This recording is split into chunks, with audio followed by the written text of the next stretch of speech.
Perkins, a P-Town Prince, a 17 Ward Troubadour, Uptown Renaissance man. But right now we on the other side of town, all the way downtown, in the lower 9th Ward at 1317 Tupelo Street at the House of Dance and Feathers. And right now we have the very esteemed Mr. Ronald Lewis, the curator of the House of Dance and Feathers. And I'll let you hear a little bit from Mr. Lewis. Thank you for coming here, Chuck, because I always like to have people come here who want to continue telling our story from '05 up to now and what it's going to take to bring our city back in the various parts of our community.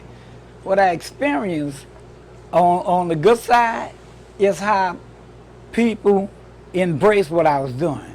You know, people, as I spoke on TV and things, talking about the rebuilding of my community and how we wasn't going to give up the lane, you know, and people had something to connect to.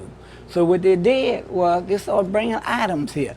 Like a lady brought a washboard to me that came from a man who was 96 years old. Oh, wow. You know, one of my grandchildren, uncle, those cold drinks and bleach bottles over there, he dug them up at Audubon Park doing some excavating. Oh, okay. And you know, they got many moons on them. So people just feel that this is ours. You know, we got something to connect to. Right. And you know, I just use that as keeping that message out there about the rebuilding of the Lower 9 and how we had near 70% home ownership down here. And when the world heard about it, they said, that many black people own homes? Right. And we said, yes. You know, our people came off of these sugarcane plantations and came out of these cotton fields, and they bought land in the big city of New Orleans, very cheap. And they brought the quality of life down here that was different from across the city. And from that point on, I'm a product of this.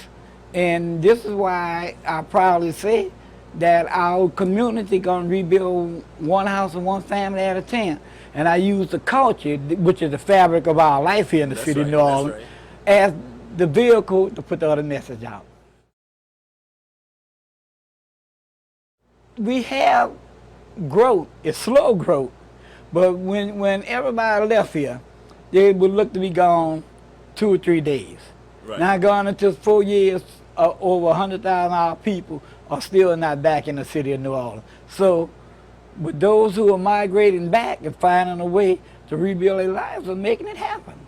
And you know, our city is being rebuilt off the back of the people who love this city. That's right. Not the people who are the chambers of commerce or whatever, but the people who will go out there to the second line, the people who will go to the various festivals here in the city and just do the everyday things that we love. For my community, I always tell people it's one house and one family at a time, because the Lower 9th Ward was the tsunami of the United States. It was the epicenter. Yeah, when that water came through here, my home had 14 feet of water up to the rooftop. I lost everything that me and my wife had accumulated over that 30+ years. I got you. And with everybody being in the same boat, we just been picking up each other, trying to make it happen.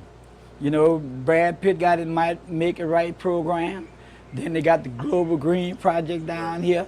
And, you know, I'm even championing a cause about how they built the musician village over there on the old school site.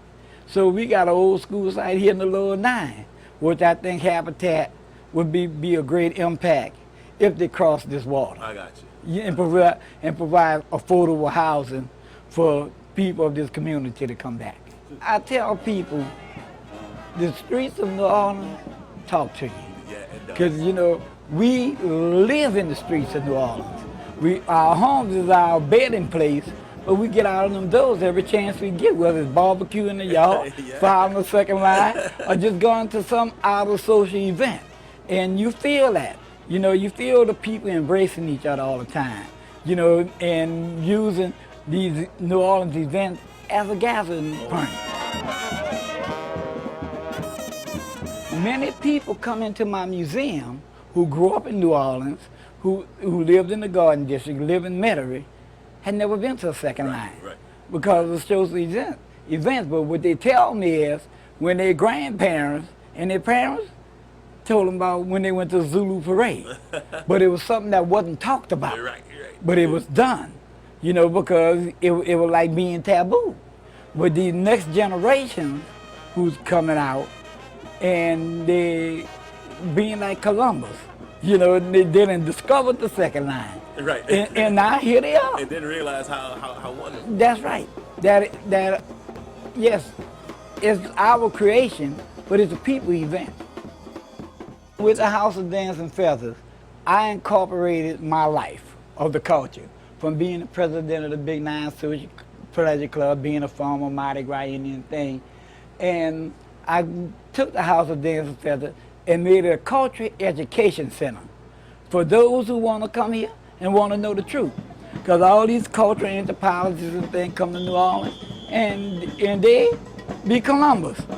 We didn't discover a rare culture in the city of New Orleans that's been here existing. And then they want to write about it and things. And fortunately, with my book that just came out, give you an insight perspective about this great culture and why we do it and why it's so embedded in our life and things. So we such on-hand people. When you see the streamers, as we call them, the parade fans and the umbrellas and all of that, because we like to create. We like to put our hands on things and say, look at us.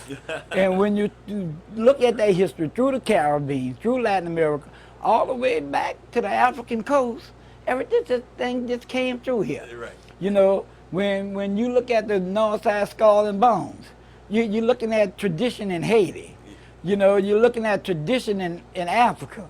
You know, when you look at the umbrellas, you know, of the Ivory Coast, when the chiefs come out on a certain day and wear one color, and everybody in the tribe wear that color, and they make these beautiful umbrellas with symbols on top that have some representation. Well, you find this right here in the city of New Orleans, because we are the most African city in the United States of America.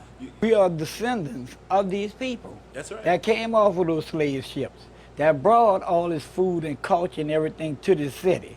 You know, so through that, we, you know, when these other people come here, the first thing they say, I've seen this some way.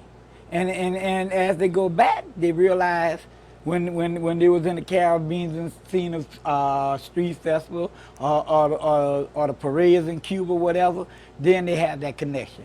I got you. But and the connection is those boats that came through that passage here to the port city of New Orleans.